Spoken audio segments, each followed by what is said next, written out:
Salut à tous, on se retrouve aujourd'hui sous le beau soleil de la Haute-Savoie qui tape plus que le soleil du Maroc parce que franchement depuis qu'on est rentré on n'a jamais pris autant de coups de soleil que ici. Donc voilà, c'est un peu bizarre de partir au Maroc, de pas cramer et d'arriver en France et de se prendre des sales coups quoi. Aujourd'hui c'est l'épisode 2 de notre aventure au 4L Trophy et on va parler des vérifications techniques. Donc le point le plus important de l'aventure, c'est que en gros quand on arrive à Biarritz, les 2 premiers jours sont consacrés à vérifier la voiture. Donc on va avoir des mécanos bénévoles sur l'aventure qui vont venir et vérifier si tout est en ordre et si surtout le châssis n'est pas corrompu, on va dire, donc avec des traces de rouille qui pourraient mettre en danger la voiture. Donc on passe les voitures une par une devant les mécanos et puis ils mettent des coups de tournevis dans le châssis et puis si ça rentre c'est mort quoi.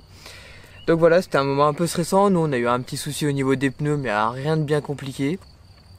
Et puis après c'est parti quoi, on retrouve toutes les autres voitures sur le parking. Il y a toutes les annonces, les speakers, les vérifications administratives aussi. Et après je pense que là c'était le dodo bien mérité parce que nous on était arrivé à 4h du mat à Biarritz. Et je pense qu'on était bien claqués. Mais on a passé une super journée et c'était le début de l'aventure. Et c'est nickel et vous allez pouvoir nous suivre à travers cette vidéo. Profitez bien.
Lab 2287, c'est ça? Ok, d'accord, ok.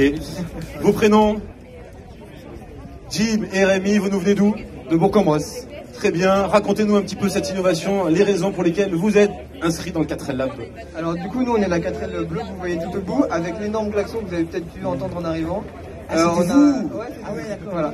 Donc nous on a un panneau solaire sur le toit qui va nous permettre de calculer le potentiel énergétique qu'on peut récupérer tout au long de la course afin de à l'avenir pouvoir convertir une 4L à l'électricité et pouvoir recharger en même temps avec du coup un panneau solaire.